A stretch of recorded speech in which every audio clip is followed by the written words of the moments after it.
कुलदीप सुबह सुबह अखबार पढ़ा होता है कि तभी किरण उसके लिए चाय लेकर आती है।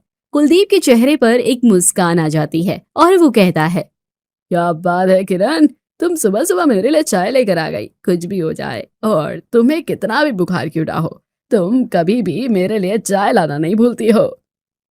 आप कैसी बातें कर रहे हैं? मैं आपका ख्याल रखना कैसे भूल सकती हूँ? आपसे तो मैं हूँ, मेरी दुनिया है, मेरा संसार है। शादी के इतने साल हो गए हैं, लेकिन फिर भी सुबह उठते ही सबसे पहले आपका ख्याल आता है। ये तो हम लोगों का प्यार है जो आज भी हमें एक दूसरे से जुड़े रखता है, और वही हमारे बच्चों को देखो। कुलदीप और किरण एक दूसरे से ऐसे ही बात कर रहे होते हैं। वही कुलदीप का बेटा महेश जल्दीबाजी में सीढ़ियों से उतरते हुए आता है और डाइनिंग टेबल पर बैठकर अपनी पत्नी ममता पर चिल्लाते हुए कहता है, ममता, मेरा चाय नाश्ता कहाँ है? तुम्हें कितनी बार बोला है कि ठीक 9 बजे टेबल पर चाय नाश्ता लगा दिया करो। तुम्हें एक ही बार में कुछ भी समझ में नहीं आता। तभी ममता हाथों में जल्दीबाजी में चाय नाश्ता लेकर आती है और उसे महेश के आगे रखते हुए कहती है, महेश, ला तो रही हूँ जी, बेकार में क्यों मुझ पर इतना गुस्सा कर रहे हो? बस आपको चाय नाश्ता करवाने के अलावा भी मुझे बहुत काम होते हैं। इसलिए तो कहता हूँ कि रात को इधर उधर व्हाट्सएप पर बेकार की इन्फॉर्मेशन शेयर करने की जगह सो जाया करो। लेकिन तुम तो मेरी कुछ बात नहीं सुनती हो, और उसके बाद तुम्हारी वजह से मुझे देरी होती है। तुम्हारा तो सारा दिन घर रहना होता है, लेकिन कम से कम मुझे तो समय से फ्री कर सकती हो ना तुम।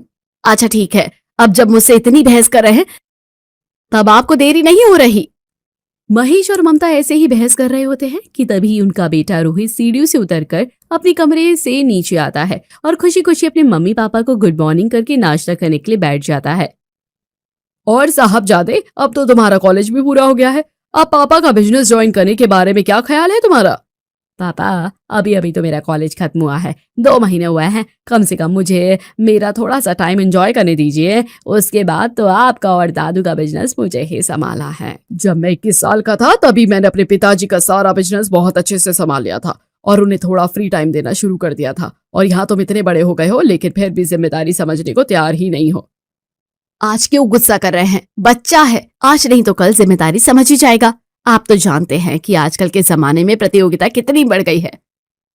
मैं तो कहती हूँ इसके हाथ पीले कर देते हैं, अपने आप ही सारी जिम्मेदारी खुद संभालने लग जाएगा। अरे मम्मी पापा, यहाँ बिजनेस संभालने को लेकर मेरी शादी की बात बीच में कहाँ से आ गई? मैं अभी शादी करने को तैयार नहीं हूँ। आप लोग किसी और टॉपिक पर लड़ाई कर लो, मैं तो जा रहा हूँ अपने दोस्तों के साथ घूमने के लिए। रोहित ये बोलकर अपने दोस्तों के साथ घूमने के लिए चला जाता है और इसकी जिम्मेदारी भी अब महेश ममता पर डालते हुए कहता है, तुम्हारे लौट प्यार ने ही इस लड़के को बिगाड़ दिया है। तभी तो देखो, जिम्मेदारी समझने की जगह जब देखो वो दोस्तों के साथ में घूमता रहता है। पर गुस्सा करने की शायद आदत ही पड़ गई है आपको, तो हर बात पर मुझ पर गुस्सा करने की आदत पड़ गई है। जितना भी आपको समझा लो, कुछ समझ ही नहीं आता है। ऐसे ही महेश और ममता आपस में लड़ाई कर रहे होते हैं। वहीं किरण और कुलदीप बाहर बालकनी में बैठे हुए उनकी लड़ाई को आराम से सुन रहे होते हैं, क्योंकि वो जानते थे कि ये रोज की आदत है। ऐसे ही एक दिन जब किरण और कुलदीप एक दूसरे के साथ होते हैं, तभी किरण के पैरों में ज्यादा चलने की वजह से दर्द हो रहा था। वहां पर ममता सरसों का तेल गर्म करके लेकर आती है और कहती है, माँ जी, आप बता रही थी कि सुबह से आपके पैरों में दर्द हो रहा है। लाइए, मैं आपके पैरों में सरसों का तेल लगा देती हूँ और मालिश कर देती हूँ। रहने दे बहू, तू भी बहुत ज्यादा थक जाती है, इसलिए खुद को बेकार में परेशान करने की जरूरत नहीं है।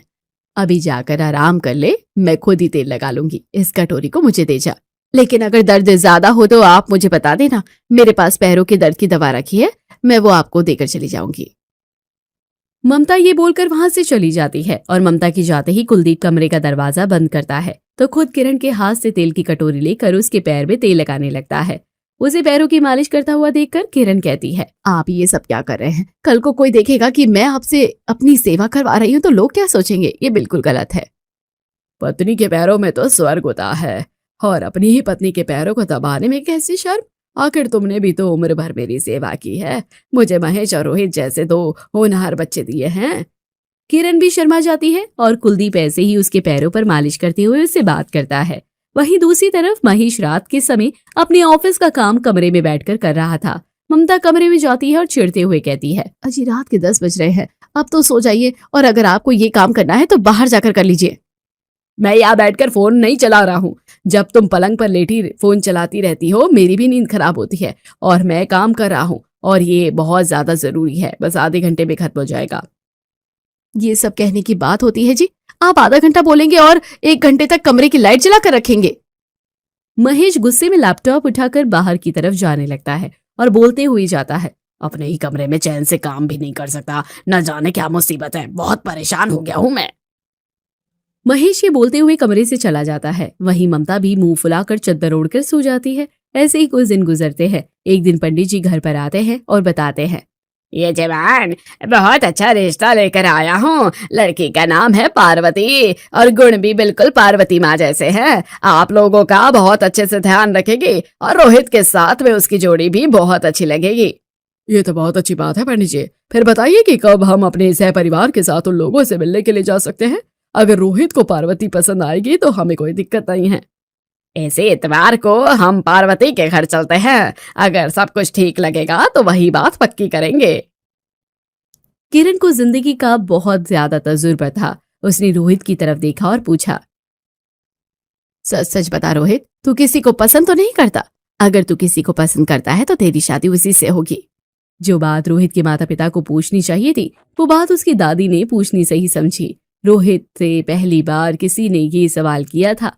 रोहित ने भी हिचकिचाते हुए जवाब दिया, दादी, मैं काजल नाम की लड़की से बहुत प्यार करता हूँ। 2 साल से हम एक दूसरे को डेट कर रहे हैं, लेकिन अगर आपको इस शादी से ऐतराज होगा तो हम बात नहीं करेंगे। ये बात सुनते ही महेश गुस्से में आ जाता है और तरह तरह के सवाल पूछने लगता है। क्या तू 2 साल से किसी लड़की को पसंद करता है और तूने हमें बताया भी नहीं? कौन है वो लड़की, किस जात की है, उसके पिताजी क्या काम करते हैं? महेश इस तरह से बहुत सारे सवाल एकदम से अपने बेटे के मुंह पर दाग देता है और वहीं कुलदीप गुस्से में अपने बेटे को डांटते हुए कहता है, बस कर महेश, तेरे इन्हीं सवालों से परेशान होकर रोहित ने कभी तुझसे खुलकर बात नहीं की। अरे जवान बेटा है, इस जवानी में तो इश्क होना ही होता है। अगर वो किसी से प्यार करता है तो जरूर वो इस घर की काबिल होगी। एक काम करिए पंडित जी, आप हमारे साथ चलना। इस इतवार को हम लड़की देखने तो जाएंगे, लेकिन पार्वती को नहीं, काजल को। अपने पिता कुलदीप के आगे महेश आगे कुछ नहीं बोल पाता, जिसकी बाद में अब रोहित भी बहुत ज्यादा खुश हो जाता है और पूरे परिवार के पैर छूता है। इतवार के दिन काजल के परिवार से रोहित का परिवार मिलने के लिए जाता है। काजल सच में बहुत संस्कारी और अच्छी लड़की थी। काजल की माँ नेहा कहती है, जी देखिए, काजल के पिताजी तो आर्मी में थे और अभी वो इस दुनिया में नहीं है, लेकिन मैंने ही काजल को अकेले पाला है और बहुत प्यार से पाला है। मैं बस ये चाहती हूँ कि आप उसे अपनी बेटी की तरह रखें। आप बिल्कुल भी फिक्र मत करिए नेहा जी, हम इस घर में बहू नहीं बल्कि बेटी ही लेकर जाएंगे। हमें काजल बहुत पसंद है और अगर वो रोहित की पसंद है तो हमें कोई ऐतराज नहीं है। पहले तो महेश थोड़ा गुस्सा था, लेकिन धीरे धीरे उसका गुस्सा भी शांत हो जाता है। ऐसे ही कुछ दिन गुजरते हैं और रोहित और काजल का रिश्ता पक्का हो जाता है। अब रोहित और काजल अक्सर फोन पर घंटों एक दूसरे से बात किया करते। एक दिन महेश ऑफिस से अपने घर के लैंडलाइन पर कॉल करता है तो वो बिजी जा रहा था, क्योंकि ममता अपने मायके बात कर रही थी। उसके बाद वो रोहित को कॉल करता है तो वो नंबर भी बिजी था, क्योंकि वो काजल से बात कर रहा था। घर के सारे लोगों को इसी समय फोन पर बात करनी है क्या? किसी का कॉल नहीं मिल रहा। मुझे ये बोलना था कि आज कुछ गेस्ट घर पर खाना खाने आ रहे हैं, लगता है उन्हें मना ही करना पड़ेगा, पर कोई बात नहीं, एक बार माँ को कॉल करके देख लेता हूँ। इसके बाद में महेश अपनी माँ किरण को कॉल करके देखता है, लेकिन उस समय कुलदीप उसके लिए आइसक्रीम लेने गया हुआ था और वो दोनों एक दूसरे से फोन पर बात कर रहे थे और महेश को और भी गुस्सा आ जाता है। चलो ममता का समझ में आता है, रोहित का समझ में आता है, लेकिन माँ और पिताजी दोनों का नंबर बिजी जा रहा है। ये दोनों एक दूसरे से बात कर रहे हैं। इतने साल हो गए जिंदगी में शादी किए हुए, लेकिन अभी क्या बचा है इनका बात करने के लिए। महेश को बहुत गुस्सा आता है। वो अपने गेस्ट का घर पर आना कैंसिल कर देता है, लेकिन घर आते ही सब लोगों पर बिजली की तरह बरस पड़ता है और आते ही अपनी माँ से कहता है, माँ मुझे ये बताइए कि आप दोनों एक दूसरे से क्या बात कर रहे थे? आप दोनों का नंबर बिजी जा रहा था। हम दोनों पति पत्नी हैं, हम दोनों 100 तरीके की बातें करते हैं। सारी बातें तुझे बताए ये जरूरी थोड़ी है। हमने तुझसे कभी नहीं पूछा कि तू अपनी पत्नी से क्या क्या बातें करता है, तो हम क्या बात कर रहे हैं ये बात पूछने की तेरी कोई भी हिम्मत नहीं बनती, समझा तू? महेश एकदम से चुप हो जाता है। ऐसे ही कुछ दिन गुजरते हैं। अब रोहित की शादी के दिन पास आ जाते हैं। पूरे घर को गेंदे के फूलों से सजाया जा रहा था। कुलदीप भी गेंदे के फूलों का एक गजरा लेकर आता है और उसे किरण के बालों पर लगाने लगता है। किरण शर्मा जाती है और कहती है, क्या कर रहे हैं? कोई देख लेगा तो क्या बोलेगा कि बुढ़ापे में दोनों बुढ़े बुढ़िया को रोमांस सूझ रहा है। इसमें इतना सोचने वाली क्या जरूरत है किरण? जवानी की कोई उम्र थोड़ी होती है, प्यार तो किसी भी उम्र में ऐसा मत बोले जी, मैं भी आपसे बहुत ज्यादा प्यार करती हूँ, लेकिन मैं नहीं चाहती कि हमारे प्यार को किसी की नजर लग जाए। दोनों इसी तरह से बातें कर रहे होते हैं कि तभी गलती से कमरे में ममता आ जाती है और वो दोनों को देखती है और तुरंत ही दीवार के पीछे छुप जाती है और कहती है, ऐसा मत बोले जी, मैं भी आपसे बहुत ज्यादा प्यार करती हूँ, लेकिन मैं नहीं चाहती कि हमारे प्यार को किसी की नजर लग जाए। अजी, इनका रोमांस तो खत्म ही नहीं हो रहा है। शादी कितने सालों के बाद भी दोनों के बीच में कितना ज्यादा प्यार है। ये कोई उम्र है क्या? पर ठीक है, अच्छा है, किसी और ने नहीं देखा। कमरे का दरवाजा बंद कर देती हूँ।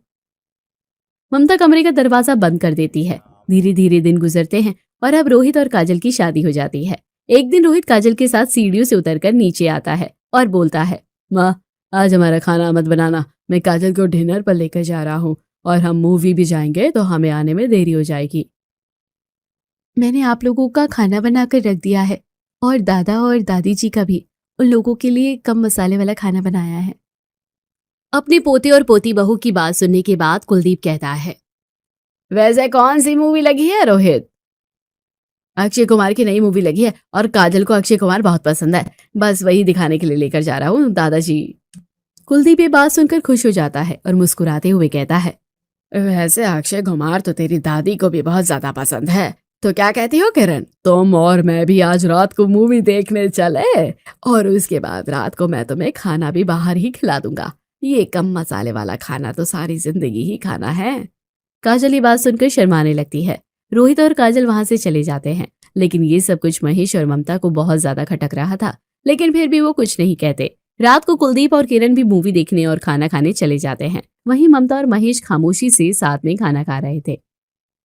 माँ और पापा जी का भी कुछ ज्यादा ही हो रहा है। घर में बच्चे जवान हो गए हैं, लेकिन इन लोगों का बुढ़ापे में भी रोमांस खत्म नहीं हो रहा है। हाँ जी, मैं आपको क्या बताऊं, मैंने तो रोहित की शादी के फंक्शन में पापा जी को माँ जी के बालों में गेंदे के फूलों का गजरा लगाते हुए भी देखा है। मुझे तो बहुत शर्म आई और मैंने कमरे का दरवाजा बंद कर दिया। क्या इतना सब कुछ हो रहा है और तुमने मुझे बताया नहीं? छोड़ो, तुमसे तो कुछ उम्मीद करना ही बेकार है। अगली बार अगर ऐसी कोई हरकत घर में होगी तो मैं खुद ही माँ पापा से बात करूंगा। घर में बच्चे बड़े हो गए हैं, ये सब कुछ अच्छा नहीं लगता। ऐसे ही कुछ दिन गुजरे। सभी परिवार वाले साथ में मिलकर खाना खा रहे थे और काजल सबको खाना परोस रही थी। रोहित ने कहा, पापा, अब सभी लोगों के घर पर हम डिनर के लिए भी जाकर आ चुके हैं और सभी रस्में भी हो गई हैं और फ्री भी हो गए हैं शादी की। तो मैं सोच रहा था कि काजल के साथ हनीमून पर मसूरी चला जाता हूँ।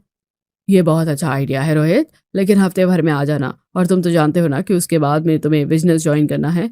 हमारे बीच में बात तय हुई थी कि अगर हम तुम्हारी शादी तुम्हारी पसंद की लड़की से करेंगे तो तुम बिजनेस ज्वाइन करोगे।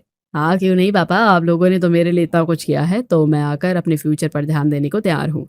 वहीं दूसरी तरफ किरण कहती है, मैं सोच रही हूँ क्यों ना हम लोग भी ऋषिकेश घूमने के लिए चले, कुछ दिन वहीं पर रहकर आएंगे। और मैंने कभी रिवर राफ्टिंग भी नहीं की, तो क्यों ना आप और मैं टेंट लगाकर रिवर राफ्टिंग करें। हाँ, क्यों नहीं, वैसे भी मैंने ये भी कभी नहीं किया।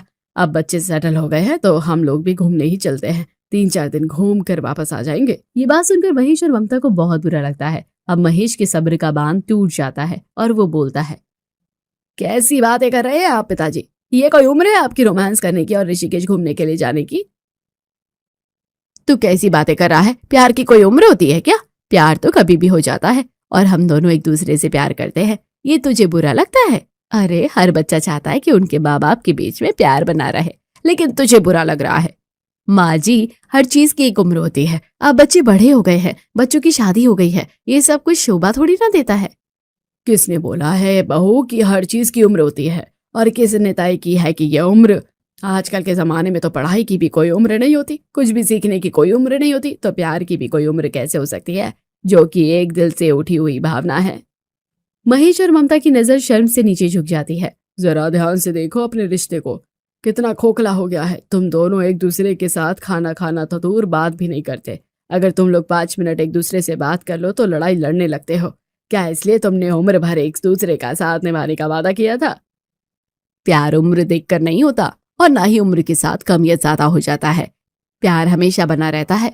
अगर हमेशा बना ना रहे तो वो कभी प्यार था ही नहीं। तभी काजल, जो कि घर की नई नवेली बहू थी, वो बोलती है, दादाजी और दादी जी बिल्कुल ठीक कह रहे हैं, प्यार की कोई उम्र नहीं होती।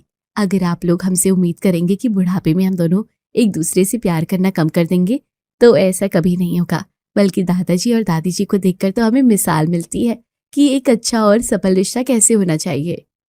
तभी महेश को भी बहुत बुरा लगता है। उसे वो सारे पल याद आते हैं जब वो ममता के साथ बेरुखी से बात किया करता था और ममता भी महेश की फिक्र करने की जगह बस उसे नजरअंदाज करके चली जाया करती थी। महेश बड़े प्यार से ममता का हाथ पकड़कर कहता है, अब माफ करना ममता, शायद ये बात मुझे तुमसे कब की कह देनी चाहिए थी, लेकिन मैं तुमसे बहुत प्यार करता हूँ। इतने सालों तक मेरा साथ देने के लिए और मेरा गुस्सा सहने के लिए बहुत thank you. I love you so much. मैं भी आपसे बहुत प्यार करती हूँ, भले ही मैं दिखाऊं ना, लेकिन मुझे आपकी बहुत ज्यादा फिक्र होती है। मुझसे बहुत बड़ी गलती हो गई जो मैंने बेकार में आप पर गुस्सा किया। इस तरह महेश और ममता भी एक दूसरे से वादा करते हैं कि वो अपना रिश्ता ठीक करेंगे और शर्मा परिवार की 3 पीढ़ियां समझ जाती है कि प्यार की कोई उम्र नहीं होती। प्यार तो उम्र के साथ और रिश्तों की गहराइयों के साथ और ज्यादा बढ़ जाना चाहिए।